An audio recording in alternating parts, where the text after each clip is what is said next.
Hi everyone. तो आज के इस वीडियो में हम डिस्कस करने वाले हैं अबाउट कंप्यूटर नेटवर्क्स। ठीक है, तो कंप्यूटर नेटवर्क क्या होता है? Computer network is a collection of computing devices. अब वो कंप्यूटिंग डिवाइस क्या है? कंप्यूटर है, लैपटॉप है, पाम टॉप है, जिसमें भी आप नेट चला सकते हैं वो सारी आपकी कंप्यूटिंग डिवाइसेस है। ठीक है, तो collection of computing devices that are connected in various ways. ये जो वेरियस वेज है ना, अलग अलग तरीके, इसे हम टोपोलॉजी के नाम से जानते हैं। ठीक है, in order to communicate and share resources. मतलब कंप्यूटर नेटवर्क फॉर्म क्यों किया जा रहा है? So that we could communicate and share resources. अगर मतलब 100 कंप्यूटर्स को आपने आपस में कनेक्ट कर दिया, तो वो किस लिए आप कनेक्ट कर रहे हैं? ताकि वो कंप्यूटर आपस में कम्युनिकेट कर पाएँ और आपस में रिसोर्सेज को शेयर कर पाएँ। So this is purpose of computer network.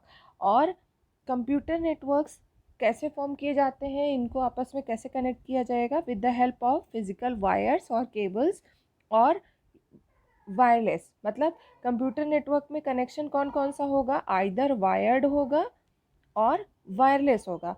Wired होगा तो हम केबल का यूज़ करेंगे कंप्यूटर को आपस में कनेक्ट करने के लिए, और अगर वायरलेस है तो उसके लिए रेडियो वेव्स और इंफ्रारेड वेव्स का यूज़ किया जाता है। ठीक है, तो अब कुछ इंपॉर्टेंट टर्म्स में, जब जैसे ही कोई कंप्यूटर एक नेटवर्क में ऐड होता है, जैसे ये डिवाइसेस हैं, ये सारे आपस में कनेक्टेड हैं किसी भी मेथड से। ठीक है, और फिर से मैं बता रही हूँ कि इनके जो कनेक्शन का तरीका है उसे हम क्या कहते हैं? टोपोलॉजी। जो मतलब इनके कनेक्शन का स्ट्रक्चर डिफाइन करता है उसे हम टोपोलॉजी कहते हैं।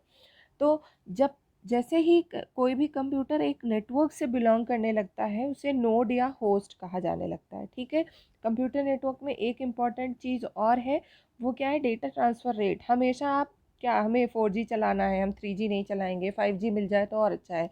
तो इसका क्या मतलब है कि डेटा ट्रांसफ़र रेट क्या डिफाइन करती है? Speed with which data is move from one place on a network to another. कितनी तेज़ी से आप डेटा को सेंड कर सकते हैं। सिर्फ यही नहीं, अगर आप मूवी डाउनलोड कर रहे हैं तो इसका मतलब आप कहीं और से डेटा को एक्सेस कर रहे हैं, मतलब वहाँ से ट्रांसफ़र होकर डेटा आपके पास आ रहा है ना? तब भी तो डेटा ट्रांसफ़र रेट मैटर करेगी, है ना? तो ये हमारा जो डेटा ट्रांसफ़र रेट है, ये हमारी स्पीड को ही बता रहा है। ठीक है, कि किस स्पीड से आप डेटा को एक्सेस करेंगे एंड सेंड करेंगे। ठीक है, तो आपका जो डेटा ट्रांसफ़र रेट है, ये कंप्यूटर नेटवर्क में सबसे की पॉइंट है। ठीक है, इसी के लिए जो भी चेंजेस होते हैं, जो भी रिसर्च हो रहे हैं, सिर्फ इस चीज़ पे फोकस कर रहे हैं कि कितना फास्ट हम स्पीड प्रोवाइड कर सके यूज़र्स को। ठीक है, और जो कंप्यूटर नेटवर्क है ये किस तरीके से वर्क करता है, किस मॉडल को फॉलो करता है? ठीक है, तो उस मॉडल को क्या कहते हैं? Client server model. इस मॉडल को फॉलो करता है कंप्यूटर नेटवर्क। ठीक है, अब इसको फॉलो करता है, चलो ठीक है। अब यहाँ पे क्लाइंट कौन है और सर्वर कौन है? सर्वर वो है जिसके पास सारा डेटा और इन्फॉर्मेशन अवेलेबल है। ठीक है, सर्वर कौन है? जिसके पास सारे डेटा और इन्फॉर्मेशन अवेलेबल है। तो इसके पास फाइल के फॉर्मेट में डेटा अवेलेबल है, इसके पास डेटा है, इसके पास इंफॉर्मेशन है, इसके पास हर तरह की फाइल्स है, मतलब तरह तरह के रिसोर्सेज यहाँ पे अवेलेबल हैं। ठीक है, और क्लाइंट क्या है? जिन्हें इन फाइल्स, डेटा, इंफॉर्मेशन या रिसोर्सेज, इनमें से किसी एक रिसोर्स की ज़रूरत है। ठीक है, तो क्लाइंट क्या करेगा? क्लाइंट को पता है कि भाई हमें जो चाहिए वो सर्वर के पास है। सर्वर एक पावरफुल कंप्यूटर होगा तभी ये इतनी लार्ज अमाउंट ऑफ डेटा को होल्ड कर पाएगा। तो क्लाइंट रिक्वेस्ट करेगा फॉर दैट डेटा जो उसे चाहिए होगा, फॉर रिसोर्स के लिए रिक्वेस्ट कर रहा है। ठीक है, और सर्वर रिक्वेस्ट को इसके प्रोसेस करेगा और उसके बाद जो रिसोर्स क्लाइंट को चाहिए वो उसे रिटर्न कर देगा। ऐसे समझो जैसे हमने गूगल पे टाइप किया। ठीक है, गूगल कौन हो गया?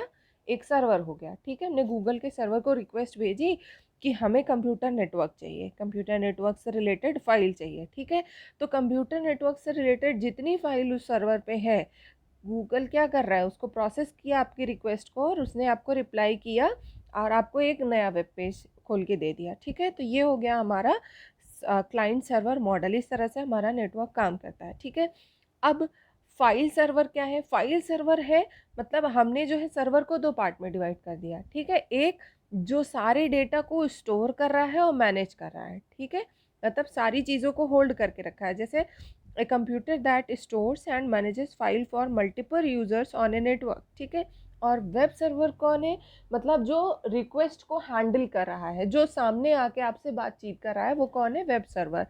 तो web server a computer dedicated to responding to request, और इन दोनों को ही मिला के हमारा एक कंप्लीट सर्वर फॉर्म कर रहा है, ठीक है। मतलब ये आपका बैक एंड है और ये आपका फ्रंट एंड है, ठीक है।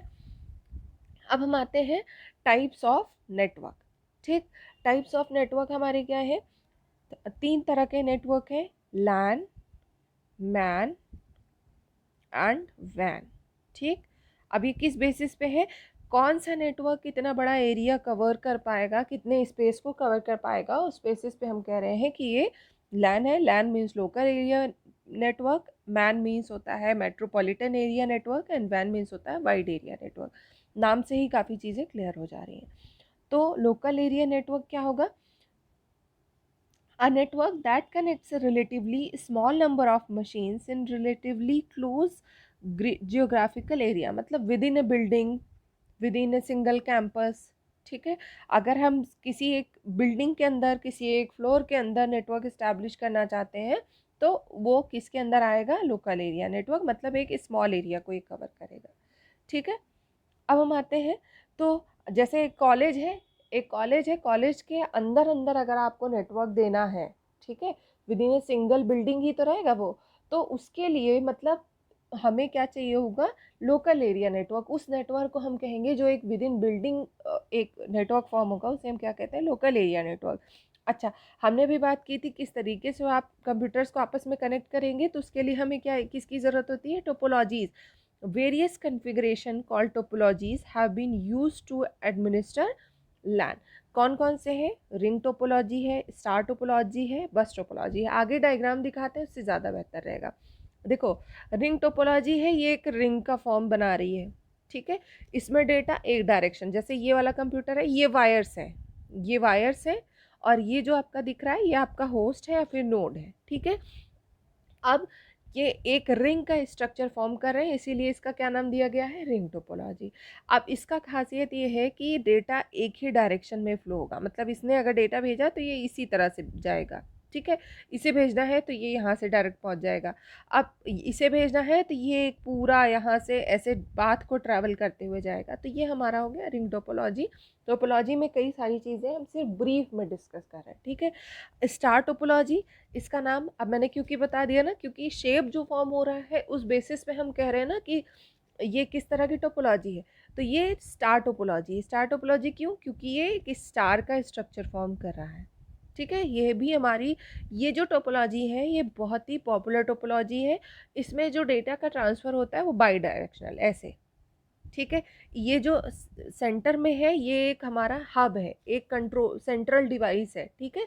जितने भी कंप्यूटर हैं इस सेंट्रल डिवाइस से कनेक्टेड है, ठीक है। किसी को भी डेटा सेंड करना है दूसरे कंप्यूटर को, तो पहले वो अपने मैसेज को सेंट्रल कंट्रोलर को भेजेगा, उसके बाद वो उस डेटा को आगे फॉरवर्ड करेगा। अब हम आते हैं बस topology.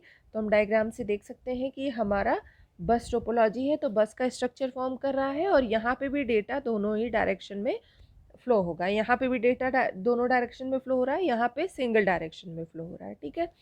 And one important feature of bus topology कि bus topology called Ethernet has become the industry standard for local area networks, ठीक है।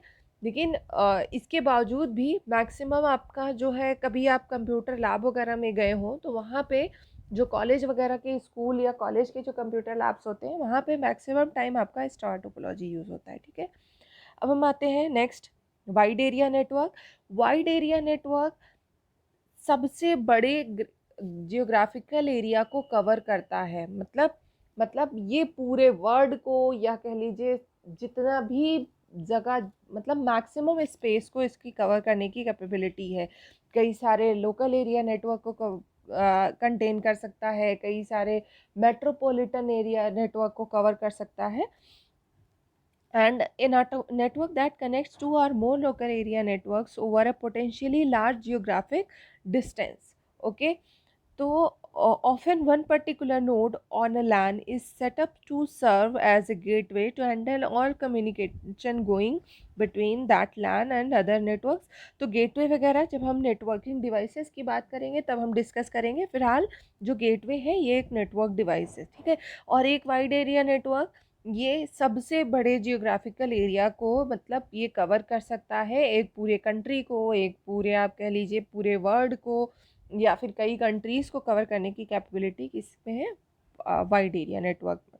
And communication between networks is called internetworking. This is very important point. Okay, next and last one is metropolitan area network. Metropolitan area network आप ऐसे कह सकते हो कि collection of lands, या फिर मेट्रोपॉलिटन एरिया नेटवर्क किस एक पर्टिकुलर सिटी के अंदर आपका काम कर सकता है. The communication infrastructure that have been developed in and around large cities. ठीक है, एक बड़ी बड़ी सिटीज़. देखो लैन का स्कोप कहाँ है, विद इन अ बिल्डिंग. ठीक है, मैन का स्कोप कहाँ है, विद इन अ सिटी. एक सिटी को पूरे सिटी को कवर कर सकता है. ठीक है, और जो आपका वाइड एरिया नेटवर्क है वो पूरे कंट्री को कवर कर सकता है. तो आप ऐसे कह सकते हैं metropolitan area is collection of LANs, ठीक, and wide area network is collection of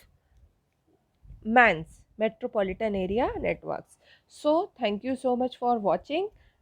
Thank you.